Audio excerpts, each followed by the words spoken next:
Gemini Energy Drain Alert. Who is secretly draining you, and how to set divine boundaries? Gemini. Let's name the exhaustion honestly. You are not tired because you are doing too much. You are tired because too many people have access to you. You can wake up feeling clear, curious, even inspired, and then one conversation, one message, one interaction is enough to drain the color out of the day. This tiredness does not come from effort, it comes from exchange. And that is the first sign of an energy drain. You are naturally permeable. Your mind opens quickly, your attention travels easily, your presence adapts instinctively to whoever is in front of you. You listen between words, you sense what is unspoken, you adjust your tone, your pace, your thinking to meet others where they are. This is a gift. But when it is unconscious, it becomes a leak. The tiredness you feel after certain interactions is not imagined. It is energetic. Some people leave you feeling foggy, scattered, emotionally heavy, or strangely irritated, not because they are evil or intentional, but because the dynamic is asymmetrical. They take, you hold. They unload, you process. They seek clarity, reassurance, grounding, and you provide it, often without consent. This is the core burden for Gemini. You confuse openness with obligation. You respond because you can. You engage because you understand. You stay available because you don't want to seem cold, distant, or unkind. And over time, your energy becomes communal property. People come to you not just for conversation but for regulation. Gemini. You are often the emotional and mental regulator in your relationships. Friends vent to you. Partners think out loud through you. Family members lean on your flexibility. Even strangers sense that you are easy to talk to. What they don't see is the energetic cost. Every time you absorb without releasing, your system accumulates residue that was never yours to carry. The most dangerous drains are not dramatic. They are subtle, normalized, familiar. The ones where nothing is wrong, yet you always feel worse afterward. The ones where you tell yourself, it's not a big deal, even as your body tightens and your mind dulls. This is not compassion. This is self-erasure in polite clothing. You may have been taught explicitly or implicitly that setting boundaries threatens connection. That pulling back means rejection. That saying no will make you less lovable. So instead, you stay energetically open, even when your soul is tired. You answer, you explain, you engage, and you slowly disappear from yourself. This is not because you lack strength. It is because your sensitivity has never been taught how to close. Your nervous system knows how to open instantly, but not how to seal. And without sealing, energy drains are inevitable. The truth is simple but confronting. Not everyone who has access to you deserves it. Not every relationship is meant to be energetically reciprocal, and not every pull on your attention is sacred. Some are habitual, some are karmic, some are simply unconscious. Before we name who or what is draining you, one thing must be clear. The drain persists not only because someone takes, but because you leave the door open. And that door can be closed without explanation, without conflict, without guilt. That is where divine boundaries begin. Gate 2. Who is actually draining Gemini? Gemini. This is where honesty deepens. Because the most uncomfortable truth about energy drains is this. It is rarely just one person. It is a pattern.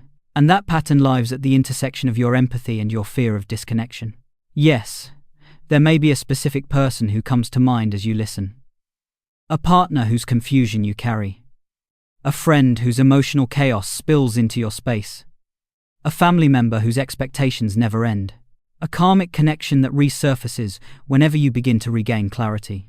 But beneath each of these faces is the same dynamic.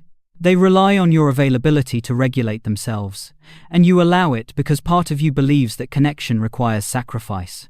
The shadow lesson here is not about blame. It is about recognition. You have learned to equate being needed with being valued, being responsive with being loving, being available with being safe. So when someone reaches for you emotionally, mentally, energetically, you respond reflexively, even if your body is already saying no. Look closely at how the drain actually happens. It is not always loud. Sometimes it looks like endless talking without resolution, Sometimes it looks like emotional inconsistency that keeps you alert and waiting. Sometimes it looks like someone who just needs to vent, again and again, without taking responsibility for change. And sometimes it looks like a connection that feels intense, but leaves you empty. The mirror reveals something deeper. The most consistent drain is your inability to disengage without explanation.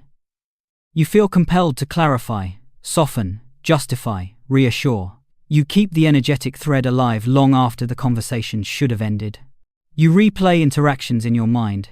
You anticipate their needs. You carry their emotions as if they were assignments. This is not kindness. This is conditioning. You may notice that the people who drain you the most often resist your growth. Not overtly but subtly. When you become clearer, they become more demanding. When you pull back, they become confused or needy. When you stop over-explaining, they question your tone, your availability, your loyalty. This is not because you are doing something wrong. It is because your clarity disrupts a dynamic that once benefited them. Gemini, another shadow here, is the version of you that cannot stop responding. The part of you that checks messages even when tired. That reopens conversations you already closed internally. That stays mentally engaged with people who no longer have access to your present life. This inner pattern is just as draining as any external relationship. Ask yourself this gently. Who feels entitled to your energy without asking? Who do you feel responsible for emotionally? Who leaves you feeling scattered rather than nourished? And perhaps the hardest question, where do you override your own fatigue to preserve connection? The mirror does not ask you to cut people off harshly. It asks you to see clearly. Energy drains survive in ambiguity. They dissolve in awareness.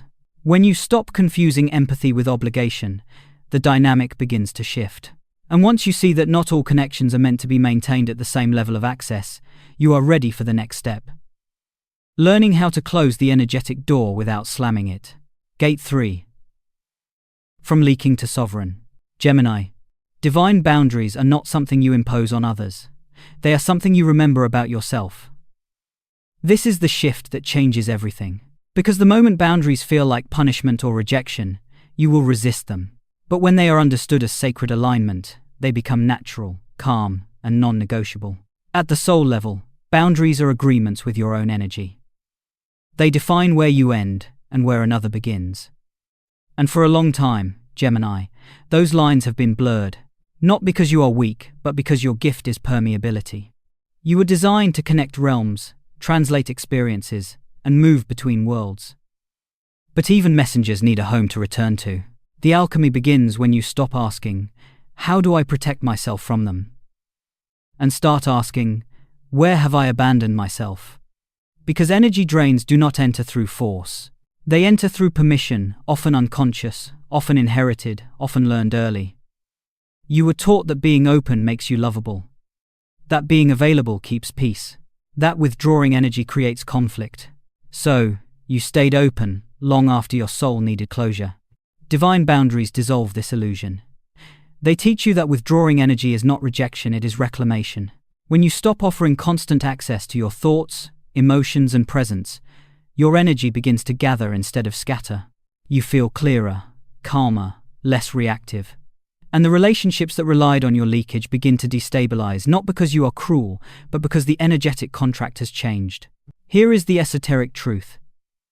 Guilt is a sign that a boundary is necessary. Not because you are wrong, but because you are breaking an old pattern of self-erasure. Guilt arises when the nervous system is unfamiliar with sovereignty. It does not mean you are hurting someone. It means you are stepping out of a role that no longer belongs to you.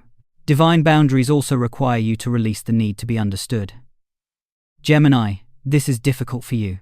You want clarity. You want mutual understanding. You want everyone to feel okay. But boundaries that require explanation are not boundaries, they are negotiations. And negotiations keep energetic doors open. When you stop explaining, justifying, or softening your withdrawal, something powerful happens. Your energy seals itself. The drain loses access. The dynamic either rebalances or dissolves. Both outcomes are correct. This is not about becoming cold. It is about becoming contained.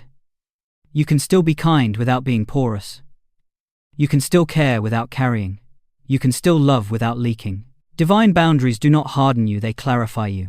As you practice this, you may notice resistance from others. Confusion. Guilt tripping. Increased demands. This is not a sign to reopen. It is a sign that the boundary is working. Systems resist change before they adapt or fall away. Gemini. Sovereignty feels unfamiliar at first. Quiet, spacious, almost empty. But stay with it. That space is not loneliness, it is yours. And in that space, your energy stops being consumed and starts becoming creative again. This is the alchemy, turning guilt into clarity, obligation into choice, openness into conscious access. Gate 4. How Gemini establishes divine boundaries. Gemini, divine boundaries are not set through confrontation. They are set through presence, through what you respond to, how long you stay engaged, and where you place your attention. This is good news for you because it means you do not have to explain yourself into exhaustion or justify your needs into permission. The first practice is energetic permission withdrawal. This means noticing when a conversation, message, or interaction begins to drain you and choosing to disengage without drama. You reply later. You keep responses shorter. You do not match emotional intensity. You let silence do the work. Energy follows attention. When attention withdraws, the drain weakens. The second practice is the sacred no. Not spoken harshly, not over-explained, not softened into confusion. A simple, I can't hold this right now, or I'm not available for this conversation, is enough. Gemini often over-communicates to avoid discomfort. Divine boundaries teach you that clarity does not require detail. Your nervous system needs rest more than your relationships need access. Another essential practice is limiting emotional labor. Notice when you are being pulled into processing someone else's feelings, decisions, or confusion. Ask yourself silently, is this mine to carry? If the answer is no, you listen without fixing. You empathize without absorbing. You do not offer solutions unless asked, and even then, only if you have the capacity. This alone will dramatically reduce your energy loss. You may also use intentional silence as a boundary. Silence is not avoidance when it is conscious. It is containment. You do not owe immediate responses. You do not owe constant availability. When you choose silence, you are sealing your energy field. Those who respect you will adjust. Those who don't will reveal themselves. For Gemini, a powerful esoteric practice is breath sealing after interactions. When a conversation ends, take 3 slow breaths and imagine the energetic cords between you and the other person gently dissolving. You do not push them away. You simply call your energy back. This is subtle but effective. Finally, establish access tiers in your relationships. Not everyone deserves the same level of emotional, mental, or energetic access. Some people are safe for depth. Others are only safe for surface. This is not judgment, it is discernment. Your energy is sacred. It must be shared intentionally. As you practice these boundaries, something will shift.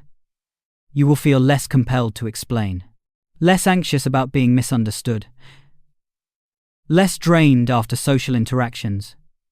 Your energy will begin to circulate inward instead of outward. Gemini, divine boundaries are not walls. They are doors with locks you control. Gemini, you were never meant to carry everyone. Your sensitivity is a gift, but it was never meant to become a burden. The exhaustion you feel is not a sign of weakness, it is a sign that your soul is ready to live with sovereignty instead of sacrifice.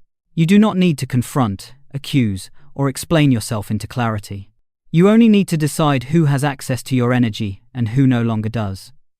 When you withdraw attention from what drains you, your life force returns naturally. The fog lifts, the irritation softens, the quiet joy you thought you had lost begins to reappear. Divine boundaries are not about separation from others. They are about reunion with yourself. When you stop leaking energy, your creativity strengthens, your intuition sharpens, and your presence becomes calmer and more magnetic. You are no longer pulled in 100 directions. You are centered. Sit with this question gently, without urgency. Who am I still carrying that I no longer need to? You do not need to act immediately. Awareness is already a boundary. If this message resonated, stay with this channel. These reflections are here to help you reclaim your energy without guilt or fear. Share in the comments what kind of boundary your soul is asking for right now. And if you want to continue this journey into self-sovereignty and sacred protection, subscribe not for drama, but for truth.